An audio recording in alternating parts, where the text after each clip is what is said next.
व्यक्ति किसी और वस्तु या भाव से परिचित हो ना हो, भय और भविष्य दोनों ही व्यक्ति के मन में सदैव रहते हैं, जिनका अस्तित्व व्यक्ति के अस्तित्व पे भारी रहता है। विचित्र है ना?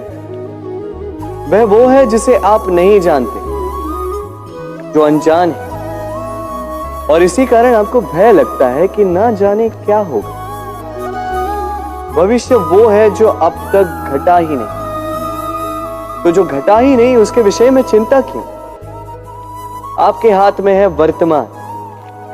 वर्तमान के कर्म सत्य मन से कीजिए और सोचिए ये कि अपने कर्मों को और कितनी श्रेष्ठता से किया जा सकता है। इसलिए आप विश्वास कीजिए, यदि वर्तमान के कर्मों को आप सत्य मन से करोगे तो भय स्वयं ही निकल जाएगा और भविष्य का फल अवश्य ही मीठा होगा। इसलिए भय और भविष्य से डरना छोड़ दीजिए, इस वर्तमान को जी। जीवन में हम कई लोगों से मिलते हैं। आप भी ऐसे कई लोगों से मिले होंगे जिन्होंने स्वयं को असफल मान लिया, निराश हो चुके, जिन्होंने ये स्वीकार कर लिया है कि इस जीवन में उनसे कोई कार्य हो ही नहीं पाएगा, वो कुछ कर ही नहीं सकते, किसी कार्य के वो योग्य ही नहीं। किंतु ऐसा नहीं, इस संसार में ऐसा कुछ भी नहीं है जो योग्य नहीं है।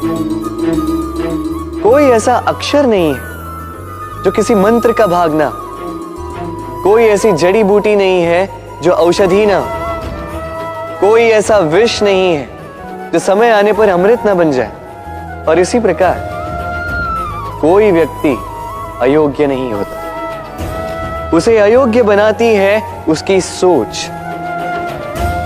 इसलिए स्वयं को जानो, जान जाओगे कि आप क्या हो। अपने अंतर मन को जगाएं। आप देखेंगे कि जिस संसार की नींव ही बनी है आशा से, उस संसार में निराशा, हताशा और हार जैसा कोई भाव अस्तित्व ही नहीं रखता। इतना सुंदर पुस्तक है, सुंदर आवरण है, सजाए हुए पृष्ठ,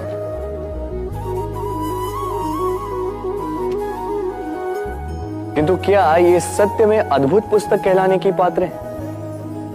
क्या इसमें जो लिखा है वो सत्य है, प्रेरणादायी है, हमारे लिए मूल्यवान है? कैसे निश्चय लिया जाए इस बात का? अब आप सोचेंगे कि सीधी सी बात है, आवरण को देख के पुस्तक की गुणवत्ता कैसे जानी जा सकती?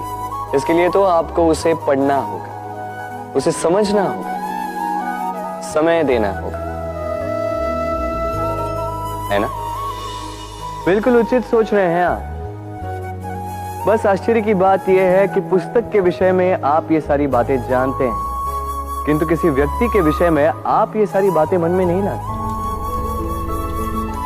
व्यक्ति का मूल्यांकन भी उसके वस्त्रों से, उसके शारीरिक रूप से या उसकी सुंदरता से नहीं किया जा सकता। उसके लिए आपको उस व्यक्ति को पढ़ना होगा, उसे समझना होगा, उसे समय देना होगा। पर हम क्या करते हैं? पहनावे, रंग, सुंदरता को देखकर आकर्षित हो जाते हैं, उसे प्रेम समझ बैठते हैं, और आए दिन कोई ना कोई ये कहते सुनाई देता है कि उसकी प्रेम कहानी सफल नहीं हो पाई, उसे छल मिला। किंतु इसमें दोष किसी और का नहीं, स्वयं आपका है। आपने उस व्यक्ति को समय नहीं दिया, आपने उस व्यक्ति के विचार नहीं परखे। प्रेम 2 क्षण में बनने वाला पकवान नहीं है, इसका स्वाद चखने के लिए आपको जीवन भर का समय देना पड़ेगा। तो समय दीजिए, एक दूसरे के रूप से नहीं, आत्मा से जुड़ी, निश्चित ही मन प्रसन्नता से कह उठेगा, राधे राधे। हम में ऐसा कोई नहीं होगा जिसने वृक्षों को ना देखा, वृक्षों पे इन पक्षियों को ना देखा, इनके घोंसलों को ना देखा, इन पक्षियों को अपने छोटे छोटे बच्चों को भोजन कराते ना देखा। संसार का सबसे ममत्व वाला दृश्य होता है। चिड़िया दूर से अपनी चोंच में दाना भरकर लाती है, स्वयं भोजन करने में असक्षम संतान की चोंच में डालती, स्वयं भूखी रहती, निस्वार्थ निश्चलता से। और जब संतान के पंख निकल आते हैं, वो उसे उड़ना सिखाती और उसके पश्चात उसे स्वतंत्र कर देती है अपना जीवन जीने के लिए। इस आकाश में उड़ान भरने के लिए। और हम मनुष्य क्या करते हैं? जिस संतान को हम पंछी की भांति पालते हैं, उसके पंख निकलते ही हम उसे बांध देते हैं, ये सोच के कि कहीं वो दूर उड़कर न चली जाए। ऐसा नहीं कि इस स्थिति में माता पिता को संतान से प्रेम नहीं है, अवश्य, किंतु इसमें प्रेम पर मोह भारी पड़ जाता है, जो स्वयं अपने और संतान के भविष्य के बीच में बाधा बन जाता है। हम ये भूल जाते हैं कि हम केवल जन्मदाता है, भाग्य विधाता नहीं। तो जब प्रेम में मोह आ जाए तो वो प्रेम नहीं, स्वार्थ बन जाता है। इसलिए प्रेम को पास रखिए और मोह को दूर, क्योंकि जिससे प्रेम करते हैं उसका विकास नहीं रोका करते। प्रेम संसार का सबसे पवित्र बंधन है, पर सच पूछो तो ये बंधन से मुक्ति है, स्वतंत्रता है।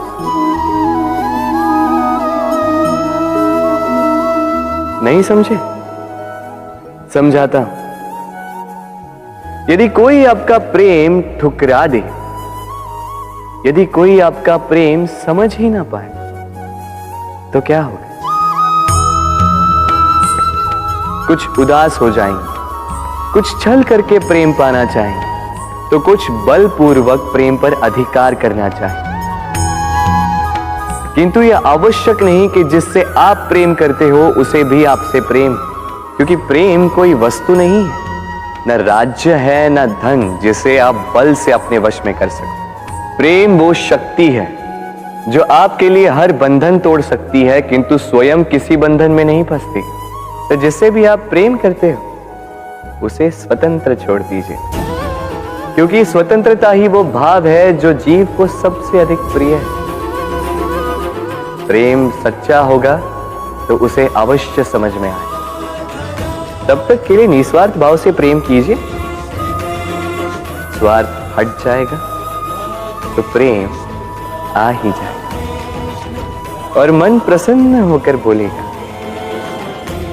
राधे राधे। जब भी प्रेम की बात आती है, हम सबसे पहले मन में एक नायक और एक नायिका का चित्रण कर लेते हैं। क्यों? आपके साथ भी यही होता है ना? पर क्या प्रेम केवल नायक नायिका के आकर्षण का बंधन है? नहीं, प्रेम तो परिवार से हो सकता है, माता पिता भाई बहन से हो सकता है, सखा मित्रों से हो सकता है, देश और जन्मभूमि के लिए हो सकता है, मानवता के लिए हो सकता है, किसी कला के लिए हो सकता है, इस प्रकृति के लिए हो सकता है। पर प्रेम कभी उस पन्ने पर लिखा ही नहीं जा सकता जिस पर पहले ही बहुत कुछ लिखा। जैसे एक भरी मटकी में और पानी आ ही नहीं सकता। तो यदि प्रेम को पाना है तो मन को खाली करना होगा, अपनी इच्छाएं, अपना सुख सब त्याग कर समर्पण करना होगा। अपने मन से व्यापार हटा दो, तभी प्यार मिलेगा और मन प्रसन्न होकर बोलेगा, राधे राधे।